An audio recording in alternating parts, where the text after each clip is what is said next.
ke siapa? Nggih. Ini yang menciptakan atau yang memprakarsai kitab Jawa yang dianggap teles. Waduh, ini lebih dalam lagi ya. Yang memprakarsai kitab Jawa yang disebut kitab teles tadi. Atau mungkin maksudnya adalah siapa yang pertama kali menyebut istilah kitab teles atau begitu? Iya. Oke. Mbah Harjo Rumiyin menika. Monggo. Nggih, matur nuwun. Terima kasih.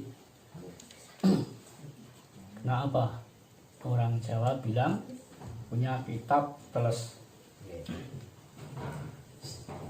Karena kitab itu bukan buatan manusia.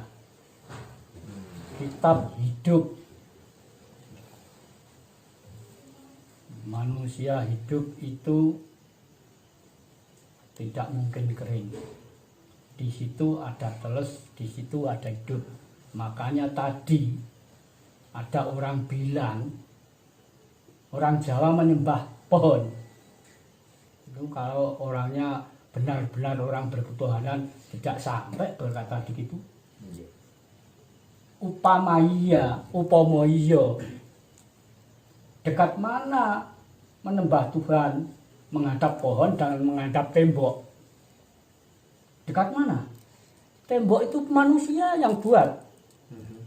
Tapi kalau pohon, apa manusia bisa membuat pohon? Ya. Nah, kitab teles itu di mana-mana. Bukan hanya di manusia. Kalau manusia punya yoni, punya kegaiban karena laku. Mau laku, kalau tidak mau laku tidak bisa, Mas.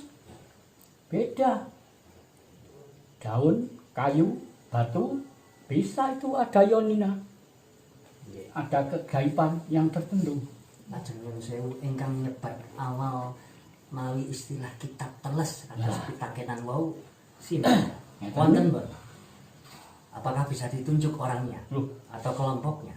Kalau ditunjuk, saya ini usianya baru berapa kali? Berapa tahun? Tapi saya semenjak SD itu sudah dengar ini.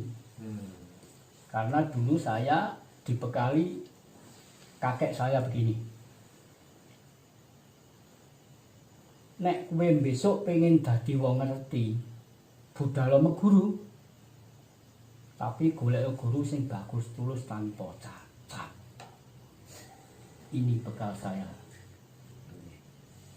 Nek manusia wae kabeh cek kedunungan cacat. Siapa guru yang bagus tulus tanpa cacat? Ya, hanya guru sejati. Inilah istilah kata sandi kitab teles. Orang-orang dulu sudah sering dikatakan dididik dengan bahasa sandi. Makanya kalau ada bicara ini tanggap, cepat tanggap. Kalau anak-anak sekarang gimana kok dengan bahasa sandi? Didumuk saja tidak kerasa kok. Ya kan? Saat ini kalau kita didik anak-anak, mari kita ajari dengan bahasa sandi lagi, sedikit demi sedikit, untuk menghidupkan, untuk mengertikan tentang kitab teles. Jadi kalau saya yang mengatakan pertama kali siapa? Tidak tahu saya baru usia berapa. Ya. Baik Mbak. Mbak pilih kita ke Kang Arif ini yang sejarawan. Mungkin pengamat sejarah maksudnya. Kang Arif ada pendapat ya tentang kitab teles tadi itu siapa? Yang nyebut pertama siapa? Pertanyaan yang anu sekali ini, memang pertanyaan yang realistis. Ya, gimana? Ada enggak? Yang pasti itu akan lahir dari pemahaman ya. Pemahaman dari sang penyusun. Ibaratnya buku itu semacam begini. Suta Soma ditulis oleh Mpu Prapanca. Tapi Mpu Prapanca sendiri menulis dari leluhurnya. Jadi tambah ke atas. Nah tadi saya sepakat yang harus dipahami adalah di situ terjadi ada estafet amanat, nilai-nilai yang harus dipertahankan. Jadi tidak tahu ini siapa yang nulis, tapi nilai ini baik untuk kehidupan. Dan memang itulah yang disebut kembali kepada hukum awal, hukum Musli tadi. Siapa yang mau menolak atau mengingkari bahwa ini hukum Tuhan, kan demikian. Jadi tidak mempermasalahkan, nggak tahu siapa yang menulis pertama kali siapa. Jadi nilai-nilainya lah yang harus dipertahankan terus, sahabat dilanjutkan, didirikan. Menarik. Mungkin Mbak Harjo, Pak, Mbak ada Mbak Bisa ya? dari sejarah ini gimana? Ada sejarahnya kita terus loh ya. Ya, yang menyebut kitab teles kinten Sejarah kita. saya berani sudah ada. Samun gitu. Jawaban jiwa ya. Jadi begini ya, kita terus itu. Katakanlah sekarang kita tunjuk satu aja tumpeng. Itu berjangkap. Kalau itu berjangkap itu 5 kali ini tempatnya itu tidak cukup. Dibaca satu persatu oleh sesepuh bahwa sego kabuli itu artinya apa. memperjemahkan. Satu persatu diterjemahkan sampai kepada air putih itu maknanya apa, teh pahit itu apa, dupa itu apa, menyan itu apa, ingkung itu apa, dibaca itu merupakan apa ya, kaweruh ya, pitutur yang menyangkut segala aspek kehidupan manusia, dikongkek satu persatu. Nah ini kita teles. Nah akhirnya yang baca kemana? Misalnya sekarang kita diam, nah ini menjadi otak-atik gaduh. Tapi tidak bisa disepelekan ini. Kita terus itu. Karena punya makna. Misalnya sekarang ya, waduh apa ini maknanya ini? Ini ada buah merah putih. Lebih banyak buahnya daripada kuenya. Mudah-mudahan berbuahlah pertemuan ini. Dan ini kita teles namanya. Nanti kita teles. Ditulis merah putih. Tidak perlu kan? Atau apa? Ini dibaca. Bisa dibaca. Bukan barang mati. Nah itu maksudnya. Nah, coba sekarang saya ada yang real aja. Mau berangkat ketepatan, misalnya yang punya mobil tidak ada masalah ya, sedang motor, tidak punya jas hujan, kok grip, kok rupanya mendung, murung. Ini kita kan kitab alamnya, kita selesai. Nah, ini tidak bisa dipungkiri. Jadi alam tidak bisa menipu. Ini manusia bisa menipu, tulisan bisa ditafsirkan, tapi kalau alam, Presisi. ini kita terus nih alam ini. Nah itu, mudah-mudahan saya tidak salah juga. Cuma satu saya tambah. Itu statement yang tidak salah. Satu saya tambah. Ini peringatan untuk siapa saja yang tidak suka sama kita, sama adat Jawa. Tadi kan sering disebutkan, lu nyembah pohon, kita nerangkan. Pak, kita ada nyembah pohon, gitu ceritanya. Kamu nyembah batu, Pak Nyun Sewu, kita ada nyembah batu. Itu ceritanya. Kita nyungkem wong tua, oh ini bawang tua, oh Pak enggak Pak, berbakti. Kita kan begitu selama. Saya pernah, ini sudah kira-kira 30 tahun yang lalu. Loh nanti kalau ada generasi yang enggak seperti itu, lu mesti nyembah batu atau apa kan? Kita tanah-tanah gede, nyikir kan? Itu ya bahaya kan? Sekali muncul itu, muncul kan? Jadi apa istilahnya bahasa halusnya itu, kita tidak khawatir dianggap musyrik. Apa istilahnya? Ada istilahnya, tidak takut dianggap kafir. Ada istilahnya. Apa istilahnya itu yang disampaikan oleh kawan-kawan dari Banten, dari Sunda Wiwitan. Iya Sunda Wiwitan, kan itu artinya. Ini dengan halus beliau mengatakan, saya tidak khawatir dikatakan musyrik dari kafir. Ini berarti tidak masih nyembah kita apa. Nah ini kepentingan kan gitu. Ini bahaya, makanya saya mohon dan hormat kepada yang tidak suka diam lah, jangan seperti itu. Kalau kita mesti menerangkan, Pak saya tidak nyembah pohon, maaf ya, ini loh ceritanya. Saya tidak musyrik, saya tetap pada Gusti Allah. Tapi kalau pada suatu saat ada generasi masih nyembah kita apa?